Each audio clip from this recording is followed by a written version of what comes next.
بسم الله الرحمن الرحيم. عن أبي ذر رضي الله تعالى عنه قال لي رسول الله صلى الله عليه وسلم 6 أيام أعقل يا أبا ذر ما يقال لك بعد.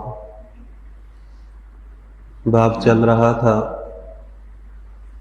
اقتدار اور منصب مل جانے کے بیان میں.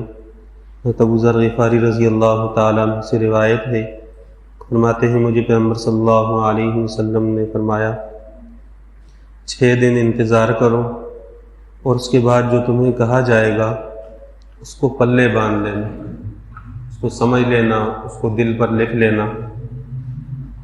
فلما کان اليوم السابع، پھر جب 7واں دن آیا، قال مجھے فرمایا کہ اوصی کا بتقوی اللہ فی سر امریکا وعلانیتہ، کہ میں تمہیں وصیت کرتا ہوں اللہ تعالیٰ کا خوف اختیار کر کے رکھنا اپنے ظاہری اور باطنی معاملات میں.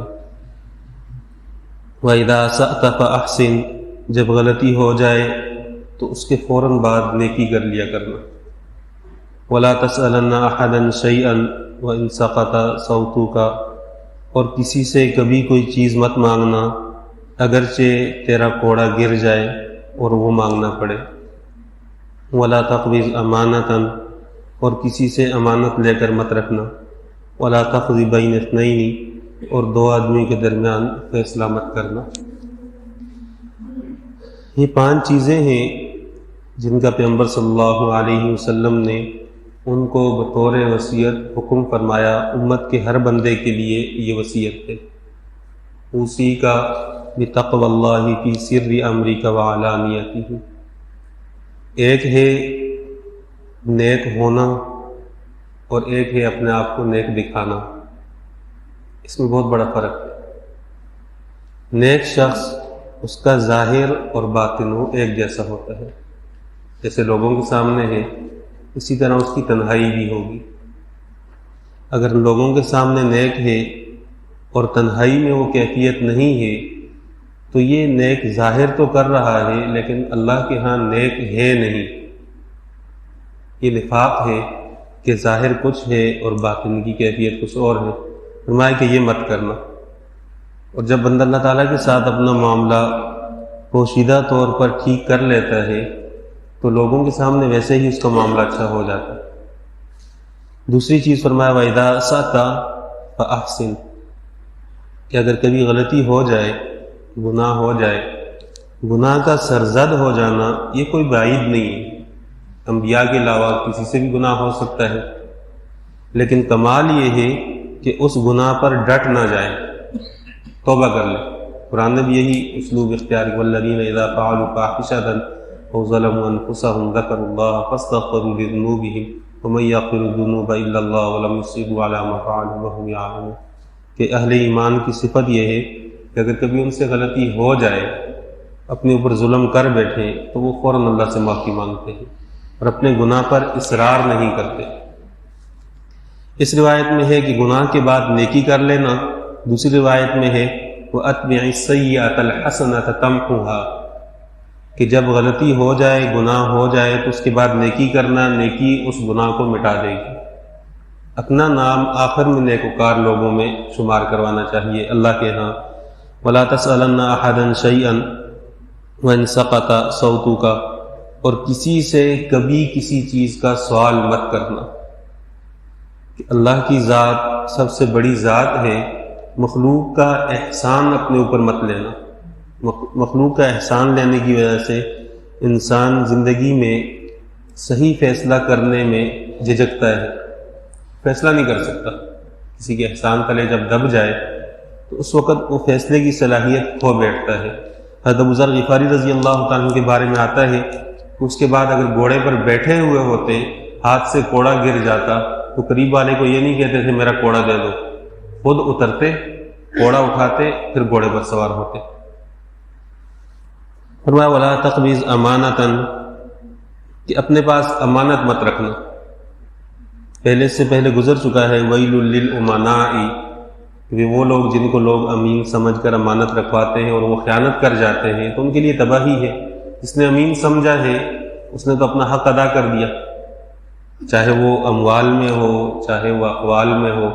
فرمایا کہ ایک تو خیانت کا اندیشہ ہے، اور اگر خیانت نہ بھی ہو ادنا درجہ یہ ہے کہ تہمت سے نہیں بچ سکے گا، تہمت لگ جائے گی۔ اس لیے حضرت تھانوی رحمہ اللہ نے لکھا ہے کہ جو مساجد کے ائمہ ہیں وہ مساجد کے مالی معاملات اپنے پاس نہ رکھیں، وہ جتنے بھی پاک صاف ہوں پرہیزگار ہوں، کوئی ایک شخص بدگمانی کرے گا اور ان پر تہمت لگا بیٹھے گا، اور اس تہمت کی وجہ سے لوگوں کو ان سے فیض نہیں ملے گا، نفع نہیں ملے گا، اس کی آسان صورت یہ ہے کہ ان معاملات کو کسی اور کے حوالے کر دیا جائے۔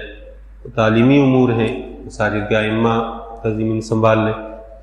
فرمایا ولا تقضی بین اثنین، اور دو آدمی کے درمیان فیصلہ کرنے سے اپنے آپ کو بچانا، حتی الامکان، کہ اپنے آپ کو حکم نہ بنائے، فیصلہ کرنے والا وہ نہ بنائے، اپنے آپ کو دور رکھے۔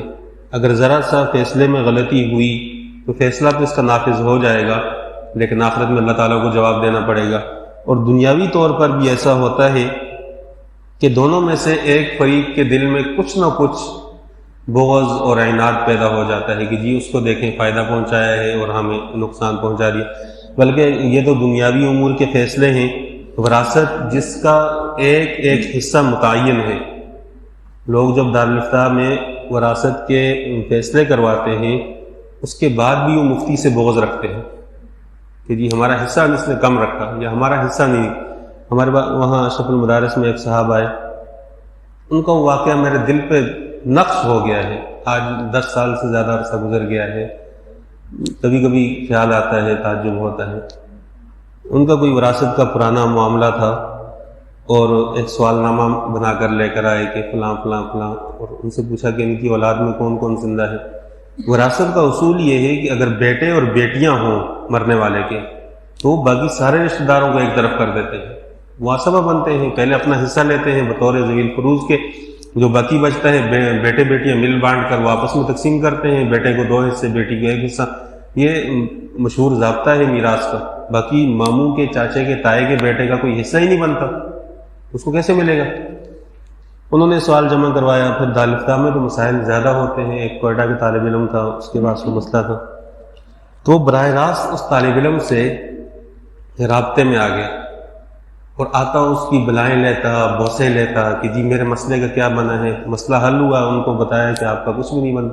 اس نے یوں فتویٰ اٹھایا اور یوں ڈیسک پہ میرے سامنے پھینک، مفتی بنے ہوئے، پتہ ہے کچھ نہیں، ویسے ہی فتوے دیتے، یعنی میرا حصہ نہیں نکل رہا تو سارے مفتی گمراہ بیٹھے ہوئے یہاں دارالفتاء میں، ان کو پتہ ہی کچھ نہیں۔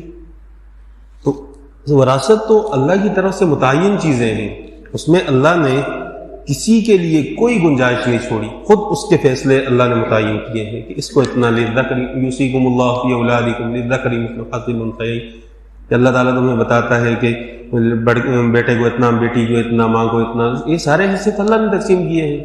اس میں تو فرمایا کہ یہ بھی تہمت کا اندیشہ ہے کہ 2 بندوں کے درمیان فیصلہ کرے گا تو ہو سکتا ہے کوئی اس پر الزام لگائے، اور اپنے آپ کو تہمت کے مقام سے بچانا یہ لازم ہے کہ ایسی جگہ پر انسان اپنے آپ کو نہ لے کر جائے جہاں اس پر اندیشہ ہو تہمت کا، اس مقام سے اپنے آپ کو بچایا جائے۔ اس کا حدیث میں حکم ملتا ہے تاکہ موضوعات تہمہ، کہ جو وہ مقامات ہیں جو تہمت کے اندیشے والے ہیں ان سے اپنے آپ کو دور رکھا جائے۔